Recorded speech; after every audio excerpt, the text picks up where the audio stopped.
গরিব হয়ে গেলে ভালোবাসা থাকে না, অসুস্থ হয়ে গেলে ভালোবাসা থাকে না। চোখের কোনায় যদি ময়লা হয় তো বান্ধবী তাকায় না, তোর চোখের কোনায় ময়লা। নাকের কোনায় যদি ময়লা হয় তো বন্ধু বান্ধবে তাকায় না। এখানে যদি একটা ফোড়া হয় তো বন্ধু বান্ধবী তাকায় না।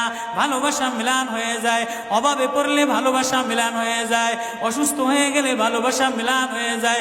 আল্লাহ বলে আমার কোনো অসুস্থ, আমার কোনো অসহায় গোলাম জামা ময়লা হয়ে গেছে, চাদর ময়লা হয়ে গেছে, হাসপাতালের কোনায়, হাসপাতালের ফ্লোরের মধ্যে পড়া, গার মধ্যে ঘা দিয়া ভরা, লিভার নষ্ট হয়ে গেছে, দুর্বল হয়ে গেছে, ওইখানে ডাক্তারও তার দিকে তাকায় না, ধনীরা তার দিকে তাকায় না, এমপিরা তার দিকে তাকায় না, কোনো মুফতিও তাকায় না, কোনো পীরেও তাকায় না, পীরেও গরিব মানুষের দিকে তাকায় না, পীরেও বড় বড় পোটলা মশার দিকে তাকায়, ধনীদের দিকে তাকায়, বড় বড় হোমরা সোমরা নেতারাও ধনীদের দিকে তাকায়, কাটিংয়ের দিকে তাকায়, জামার দিকে তাকায়। হায় আমার কোনো অসুস্থ বান্দা হাসপাতালের ফ্লোরের মধ্যে যদি আমার আল্লাহ বলে একটা ডাক দিতে দেরি, আমার আরশে ধাক্কা লাগতে দেরি হয় না।